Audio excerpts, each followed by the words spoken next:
আসসালামু আলাইকুম সবাইকে। আশা করি সবাই অনেক ভালো আছেন। তো HTML সিরিজের 5th লেকচারে আপনাদের সবাইকে স্বাগতম।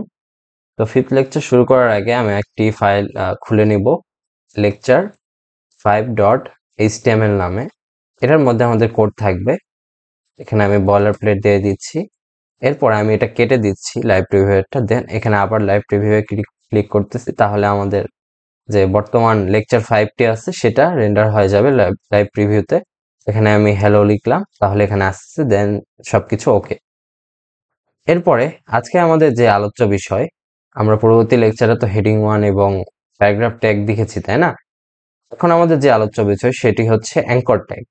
অ্যাঙ্কর ট্যাগটা কি? অ্যাঙ্কর ট্যাগ হচ্ছে কোনো একটা লিঙ্কে যাওয়ার জন্য যে ট্যাগটি ইউজ করা হয়। যেমন আপনি চিন্তা করুন, অনেক ওয়েবসাইটে বিভিন্ন লিঙ্ক দেওয়া থাকে। যেমন আপনি একটা বাটনে ক্লিক করলে সেটি একটি লিঙ্কে চলে যায়, যেমন ফেসবুকে চলে যায়, ইনস্টাগ্রামে চলে যায়, এরকম।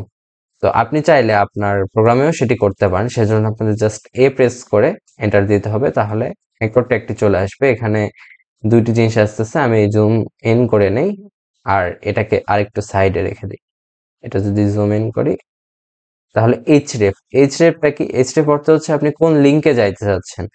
তো আপনি চিন্তা করুন, আপনি ফেসবুকে যাইতে চাচ্ছেন, http://www.facebook.com, এই ওয়েবসাইটে আপনি যাইতে চাচ্ছেন এবং আপনি একটা কিছু লিখে দিবেন, যেখানে ক্লিক করলে সেখানে চলে যাবে। যেমন গো টু ফেসবুক, এটা আপনি লিখে দিচ্ছেন। তারপর আপনারা দেখতে পাবেন এখানে গো টু ফেসবুক আসতেছে। এখানে যদি আমি ক্লিক করি, আমার ব্রাউজারে ডিরেক্ট এটি ওপেন হয়ে যাচ্ছে, দেন এখানে ক্লিক করতেছি, তাহলে আমার ফেসবুকে চলে যাওয়ার কথা। ও আচ্ছা, আমি স্পেলিং মিস্টেক করেছি এখানে, সেটি ঠিক করে নেই। এখানে www ডট হবে, তারপর আমি এটা সেভ করে নিচ্ছি। আমি আবার ওয়েবসাইটে আমার রিলোড দিচ্ছি। আমি যদি ওয়েবসাইটে আমার রিলোড দেই, সরি এটা না, আমার আগের ওয়েবসাইট। তো এটা আমার ওপেন হয়ে গেছে 3000 পোর্টে লেকচার 5। তাহলে এখানে যদি আমি এখন ক্লিক করি তাহলে আমার ফেসবুকে ঢুকে যাবে, যদি আমি আপনার ফেসবুকে ঢোকাইতে চাচ্ছি না। তো এটাই আর কি। এরপরে আপনি যদি চান যে ইউটিউবে যাব, ইউটিউবে আপনি যাইতে পারেন। আমি এক কাজ করি, এই লাইনটা আমি কপি পেস্ট করে দিই, এই ফেসবুকের জায়গায় জাস্ট আমি ইউটিউব লিখে দিই, youtube.com তো আছে। তাহলে এখানে গো টু ইউটিউব, এটা যদি আমি রিলোড দেই, আচ্ছা রিলোড দিয়ে কাজ হচ্ছে না কারণ লিঙ্কে চলে গেছে। কেটে দিয়ে আবার আমি এটাতে ঢুকতেছি, এখানে গো টু ফেসবুক এবং গো টু ইউটিউব আসতেছে।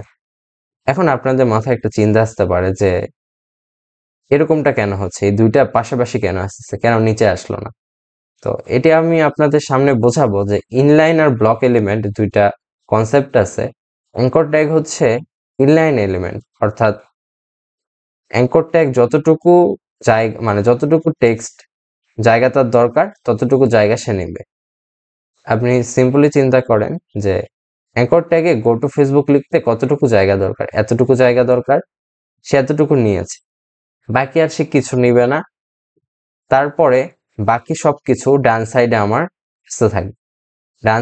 আসতে থাকবে, গো টু ইউটিউব এখানে ডান সাইডে আসছে। তারপর আমি যদি কপি পেস্ট করতে থাকি, এগুলো ডান সাইডে আমার আসতে থাকবে।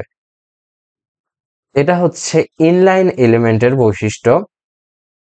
আর ব্লক এলিমেন্ট হচ্ছে, প্যারাগ্রাফ হচ্ছে ব্লক এলিমেন্ট। এখানে যদি হ্যালো বা আমি লরেম 20 দিয়ে দিলাম, দেওয়ার পরে সে কিন্তু এই যে পুরো জায়গাটা সে নিয়েছে, ভালো কথা। আচ্ছা, আমি লরেম না দিয়ে জাস্ট ছোট কিছু লিখি, লরেম না দিয়ে আমি হচ্ছে হ্যালো ওয়ার্ল্ডই লিখি, হ্যালো ওয়ার্ল্ড। সো এখানে প্যারাগ্রাফ ট্যাগটা কিন্তু শুধু হ্যালো ওয়ার্ল্ড এই এতটুকু জায়গা সে নেয়নি, সে এই পুরো জায়গাটা নিয়েছে। পুরো জায়গা অর্থ এই যে এর সোজা করে দাগ টানেন, মানে এর উপর থেকে এই যে এই বাক্সটা দেখতে পাচ্ছেন না ছোট, এটা জাস্ট পুরোটা টানে যতটুকু আছে ততটুকু সে নিয়েছে। এটি আমরা একটা কাজ করে দেখতে পারি। এখানে স্টাইল ট্যাগ একটা আছে, স্টাইল ট্যাগে আমি ব্যাকগ্রাউন্ড কালার যদি রেড করে দেই তাহলে এটা আমরা বুঝতে পারি। যদিও স্টাইল সম্পর্কে আপনাদের এখনো শেখানো হয়নি, সিএসএস শেখানো হয়নি, আপনি জাস্ট চিন্তা করুন যে এতটুকু লিখে ট্যাগের ব্যাকগ্রাউন্ড কালার লাল হয়ে যায়। এতটুকু বুঝলেই হবে, আপনাদের এর থেকে বেশি এখানে বোঝার দরকার নাই। এরপর আপনি অ্যাঙ্কর ট্যাগেও ঠিক সেম কাজটি যদি করেন, এটাই আমি কপি করে এখানে পেস্ট করে দিচ্ছি।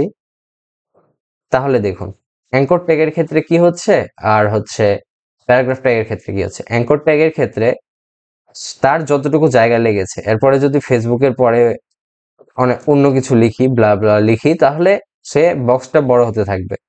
আর হ্যালো ওয়ার্ল্ডের ক্ষেত্রে কি হবে, আমি যদি এখানে লিখতে থাকি জিনিসপত্র, সে কিন্তু পুরো বক্সটাই নিচ্ছে। এরপরে যদি নিউ লাইনে চলে আসে তখন কি হবে, তখন বক্সটা বড় হয়ে যাবে আর কি। এইভাবে ব্লক এলিমেন্ট এবং ইনলাইন এলিমেন্ট কাজ করে। আবার যদি ওভারভিউ দেই, অ্যাঙ্কর ট্যাগ হচ্ছে ইনলাইন এলিমেন্ট, যে শুধু তার যতটুকু জায়গা দরকার ততটুকু জায়গা সে নিবে। আর পি ট্যাগ হচ্ছে ব্লক এলিমেন্ট, অর্থাৎ সে পুরো জায়গাটা নিবে আর কি, পুরো লাইনটা সে নিয়ে নিবে। এটা হচ্ছে ব্লক এলিমেন্ট। আচ্ছা, তো আমরা অ্যাঙ্কর ট্যাগ নিয়ে আলোচনা করতেছিলাম, সেটা করতে থাকি। এখানে এই ব্যাকগ্রাউন্ড কালার টালার সব সরাই দেই, কারণ এগুলো আমরা পরে দেখব। তো এখানে ক্লিক করলে আমাদের ফেসবুকে যাবে। এরপরে এখানে ক্লিক করলে আমাদের ইউটিউবে যাবে। এটা যদি আমি www.youtube.com করে দিই, তাহলে এখানে লিখে দিই ইউটিউব, বা শুধু ইউটিউব লিখি, লিখলাম। এটা আমি আমার ব্রাউজারে ওপেন করে নিই ডিরেক্ট। এখানে ব্রাউজার ওপেন করলাম, করার পরে ইউটিউবে যদি আমি ক্লিক করি তাহলে আমার ইউটিউবে চলে যাচ্ছে। হ্যাঁ, আমার ইউটিউবে চলে যাচ্ছে। অ্যাঙ্কর ট্যাগের কাজ। তারপরে অ্যাঙ্কর ট্যাগের আরো কিছু অ্যাট্রিবিউট আছে, সেই অ্যাট্রিবিউট গুলো সম্পর্কে আমরা জানি। এই যে দিলাম না, এটা হচ্ছে একটা অ্যাট্রিবিউট। অ্যাট্রিবিউট এর বাংলা অর্থ কি? অ্যাট্রিবিউটের বাংলা অর্থ হচ্ছে বৈশিষ্ট্য। এইচরেফ এই বৈশিষ্ট্যটা দিয়ে কি বোঝায়, যে হচ্ছে সে কোন জায়গায় যাবে। তারপরে আরো একটা বৈশিষ্ট্য আছে, সেটা হচ্ছে টার্গেট। টার্গেট এই বৈশিষ্ট্য দিয়ে তাকে বোঝানো যায়, এর দুইটা চারটা আছে, ব্ল্যাঙ্ক, প্যারেন্ট, সেলফ, টপ। এখানে আপনাদের শুধু দুইটা বুঝলেই হবে, সেটা হচ্ছে সেলফ। সেলফ দিলে কি হয়, সে যে ট্যাবে আছে সেই ট্যাবে ওপেন করবে। আমি যদি আবার ব্যাক যাই, ব্যাক যে আমার ফেসবুকে ক্লিক করি, তাহলে আপনার যে ট্যাগে আছে, মানে যে পেজে আছে সেই পেজে ওপেন হচ্ছে, মানে নর্মালি যেটা হয় সেটাই হচ্ছে, মানে এটা ডিফল্ট বিহেভিয়ার আর কি। এরপরে সেলফটাকে যদি আমি ব্ল্যাঙ্ক করে দেই, তাহলে কি হবে, আমি সেলফটাকে যদি ব্ল্যাঙ্ক করে দিই তাহলে এটা আমার আরেকটা ট্যাবে ওপেন হয়ে যাবে। এটা হচ্ছে টার্গেট অ্যাট্রিবিউটের কাজ। এই দুইটা জানলে আপাতত চলে, বাকি দুইটা আপনারা চাইলে টেস্ট করে দেখতে পারেন, যদিও এখন বুঝবেন না। তো গুড প্র্যাকটিস, ব্যাড প্র্যাকটিস যেটা আর কি, এখানে go to Facebook, go to ফেসবুকই তো আপনি লিখবেন, তাই না? এখানে তো গো টু ইউটিউব লিখবেন না। মানে এটা হচ্ছে একটা গুড প্র্যাকটিস, যে যেখানে আপনার লিঙ্কটা নিয়ে যাচ্ছে সেটা আপনার হচ্ছে এখানে লেখা আর কি। এটা হচ্ছে গুড প্র্যাকটিস। শুধু ক্লিক মি যদি দেন তাহলে তো ইউজার বুঝতে পারবে না যে হচ্ছে আপনি মানে কোথায় যাচ্ছে এই লিঙ্কটা দিয়ে। তো এটা হচ্ছে গুড প্র্যাকটিস। অ্যাঙ্কর ট্যাগের মানে বেসিক আলোচনা যতটুকু আপনার জানা প্রয়োজন, এটা এতটুকু জানলেই চলে। আরো কিছু অ্যাডভান্স জিনিসপত্র আছে, যেমন হচ্ছে ডাউনলোড অ্যাট্রিবিউট আছে, এরপরে হচ্ছে আপনার এইচরেফ, ল্যাং, এইটা অ্যাট্রিবিউট আছে। এগুলা আপনার যদিও এখন দরকার পড়বে না, কিন্তু আপনার যদি জানার খুব আগ্রহ থাকে, আমি আপনাদের একটা ওয়েবসাইট দেখাই দিই, সেখানে যে আপনি সুন্দর মতো এগুলো জানতে পারবেন। অথবা আপনি জাস্ট শুধু যদি একটা ট্যাগ সম্পর্কে সার্চ দেন, অ্যাঙ্কর ট্যাগ MDN, এটা লিখে যদি আপনি সার্চ দেন, তাহলে MDN এর যে অফিসিয়াল ডকুমেন্টেশন সেখানে আপনি নিয়ে যাবে। এখানে যত মানে A to Z anchor tag সম্পর্কে আপনাকে বলা হবে। এটা আপনারা চাইলে পড়তে পারেন, নট রিকমেন্ডেড আর কি। এত কিছু শুরুতেই মাথায় ঢোকানোটা দরকার নাই। আপনি অলওয়েজ কোনো একটা কিছু শেখার পরে ওটা রিভিশন দিতে পারেন, অর্থাৎ হচ্ছে আবার ওই জায়গাটাতে এসে আবার অ্যাডভান্স যে জিনিসগুলো আপনি স্কিপ করে গেছেন সেগুলো আবার পড়তে পারেন। সো এটাই রিকমেন্ডেড থাকবে আর কি। একবারে এত কিছু লোড নেওয়ার দরকার নেই, যতটুকু লাগে ততটুকুই আমি আপনাদের বোঝাচ্ছি। যাই হোক, আজকের লেকচার আপাতত এতটুকুই। ধন্যবাদ সবাইকে। ভিডিওটি ভালো লাগলে অবশ্যই লাইক এবং সাবস্ক্রাইব করবেন। ধন্যবাদ।